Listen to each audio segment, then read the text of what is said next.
You're watching UTVS, local TV for the Granite City.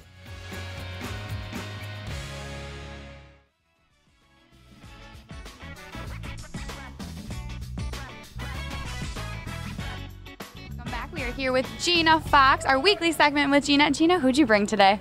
This is Shiner, and Shiner is an 8-year-old miniature schnauzer, and he was actually surrendered to the Humane Society because he does have some health issues, and that's something that whoever adopts him does need to be aware of. Nothing big. He tends to get ear infections, so they need to stay up on that, cleaning the ears, and he does get bladder stones. And all that really is required is he does have to eat a special type of food. He can't have treats, nothing that's exorbitantly expensive, but whoever does bring him home does need to be aware of it because it's something that's going to be a lifelong thing that needs to be taken care of. Absolutely. Now, one of the things that you wanted to talk mainly about was safety in this heat. Right. Warm weather, which we all love, it brings a number of challenges for our furry friends, and it's something as responsible pet owners we do need to be aware of. Thing one is, ideally, they need to be inside an air-conditioned, temperature-controlled room. If that can happen and they do need to be outside, we need to make sure that they have access to clean, fresh water, that they have access to shade, so they can get out of that element. Just getting out of the direct sunlight is very important. And even the healthiest pet can become dehydrated very, very easily. And we need to know what the signs of that are. We need to watch for excessive panting, drooling, vomiting. I mean, they can even go into seizure if they get too hot and experience heat stroke. And as pet owners, you know your animal. Watch for changes. They become lethargic. You see something that just doesn't make sense. Get them out of the heat and get them into a safe environment. And just using some common sense with things. Don't overexercise your pet in the heat. If you're going to take them for walks, walk them in the early morning or walk them in the late afternoon. Don't be out there between noon and 4 when it's so hot. Watch the pads of their feet. Walking them on asphalt, you're asking for your pets to have an injury. And it's just these common sense things that we need to do. Can you imagine being outside in a fur coat? No. That's exactly what these animals are going through. Or barefoot. Or barefoot, walking on the cement and asphalt and different things like that. If at all possible, let them walk in the grass. And we've a different segment of our pet population. We were talking about it earlier, are flat-nosed. You see the little cute little puppies like the pugs that have the real smashed-in face.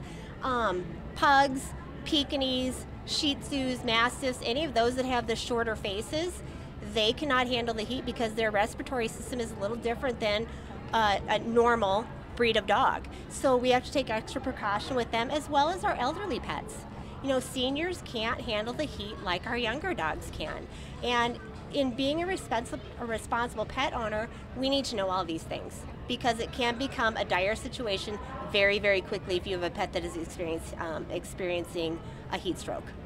Absolutely. Now, how can we go about adopting a cute little pet like this? You can come down to the Humane Society, and we have any number of adoption experts that will walk you through the process. It's not a big process. You fill in an application, and we've talked about this before. The bigger portion of adopting a pet starts at home, because I can tell you from experience that every one of these animals I have every week I want to take home with me. And if I let my emotions drive my decisions, I would have 100 animals. So before you walk into the Humane Society, kind of know what your limitations are. Do you have time to walk a big dog? Do you have the space for a big dog? Do you have the time to invest in a puppy? Really make these decisions as a family, and that will ensure that you're getting a pet that you're going to keep for the entire life of the animal versus getting something where unfortunately you may have to bring it back because he doesn't fit into your family lifestyle. Yeah. Absolutely. And you did say adopting a pet is a lifetime thing. I mean, it's not something where you adopt a pet and you bring the pet back and everything like that. However, you do experience that a lot. We do. And Shiner's a great example of that. His owners didn't want to give him up, but they couldn't afford his vet bills. And his vet bills, I can tell you, for his new owner, if you do the preventative things that you need to do with him, he won't be going to the vet all the time. Simply cleaning his ears really well, giving him specific food so he doesn't get those bladder stones, and making sure, like even here out in public, he can't have a treat. People can't hand feed him anything. Doing these things preventatively are going to save you a lot of money in the long run, and they're things that are very easily done. What do you think is the number one most important thing to remember when adopting a pet? Oh my gosh. The number one most important thing I don't know that it's the number one thing.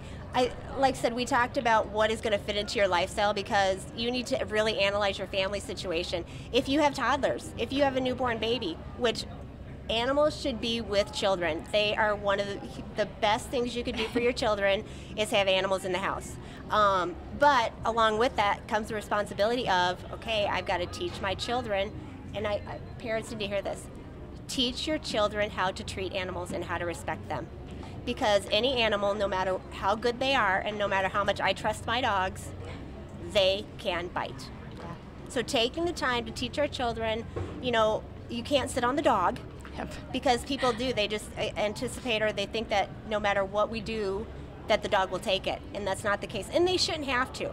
I wouldn't want somebody to walk into my house and smack me upside the head. No. I would react, just like a dog is going to react as well. Right. And so I think the number one thing when adopting a pet is really analyzing what is going to fit into your situation, because then, like you said, you have that animal for his entire lifetime.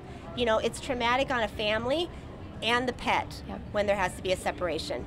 And we want to do everything that we can to ensure that that doesn't happen. And our adoption experts will talk to you about different things like that when you get there. Yeah. And we hope to help you make that decision. But start doing the work at home first. Awesome. Well, thank you so much, Gina. Thank you for stopping in, and thank you, Shiner. Okay. We'll be right back.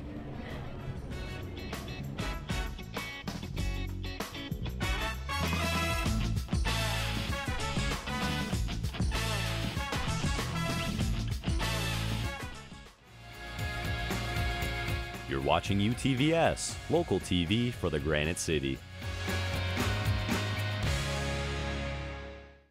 Visit utvsnews.com for all of your local news.